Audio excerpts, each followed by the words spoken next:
Okay, just finally got the Granite set up. I got right before this video, hopefully I'll put the ones in there of that in the crate, in the pickup, and then home unwrapping it and what was in the box.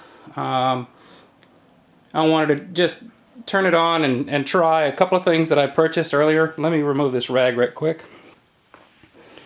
Go over the lathe tailstock. I raised it up on these steel blocks. When you get the Granite, you'll get this pan with it, but they don't tell you what to do with the pan.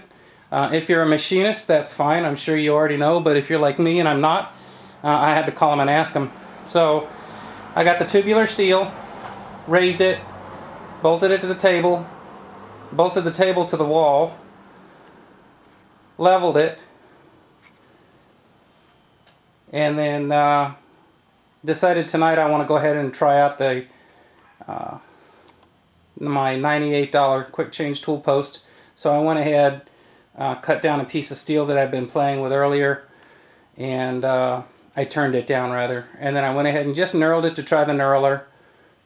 Here's a quick look at the machine itself right here. I got to use the milling head the other day. I needed to cut down some bolts, and they worked out really good too. So anyway, I'm going to turn this light on. Hopefully it doesn't ruin the video. But this is my $98 Aloris size AXA clone. Came from China.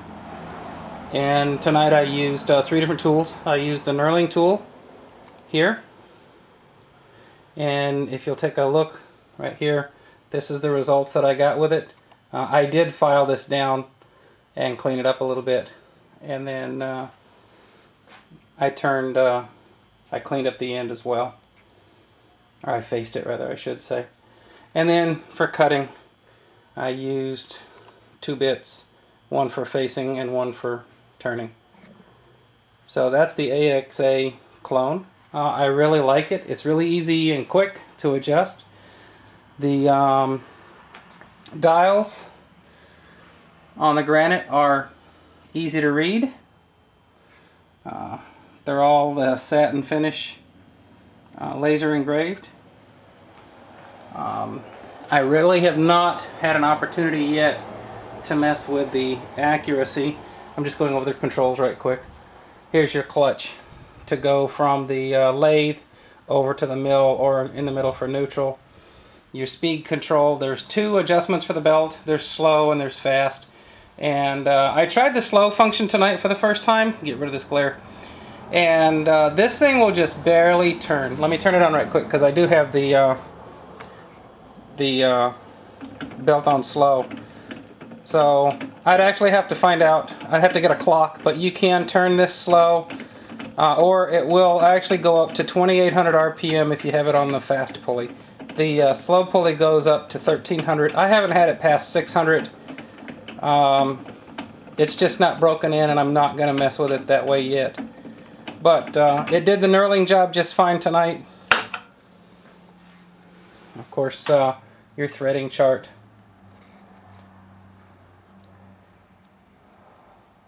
And then again, this is to switch your power feed for the mill or the lathe. And then your speed control down here and here for your threading.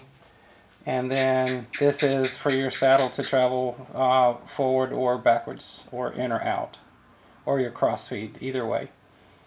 So all in all, it's a relatively, I'm not going to say simple machine yet, but it does a good job for what I want, which is I want to learn how to use a lathe and a milling machine. And let's see, what all? I got the tool post. It's nice and rigid. The compound, again, nice and rigid. And you have a lot of travel with this since it's a milling machine too. I don't know if that's actually normal on your south bends or not, but you have a lot of travel on this machine. And a few other things that I did get right quick. I'm just going to open the door for a minute. I'm sorry I'm shaking. I went ahead and purchased a good vise for the mill.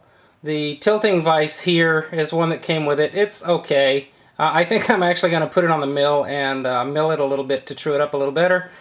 I got a faceplate for it, which is back there in a corner. I went ahead, I got the rotary table because I know I'm going to want to make gears and slots. And I got the lathe dogs. And I got some other items come with it too. I went ahead and bought a complete set of collets because I am going to want to, the collets are for the mill, but I want to get a set of C5 collets for the lathe as well. That's a later purchase. I went ahead and purchased, let me turn this light off again. I went ahead and purchased this here. And then I took some of my Craftsman wrenches out, made them handy. And for now I got my oil can. And I wired up the garage with its own 20 amp circuit as well. So the lathe has its own circuit, and then the electrical for everything else has its own circuit. Alright, so enough on the lathe. I hope you enjoy this video. I'll try to cut it short. I'll show you what came in the package later on. I'll get everything out on the workbench and do an inventory. I'm very happy with it. So I hope to hear from you.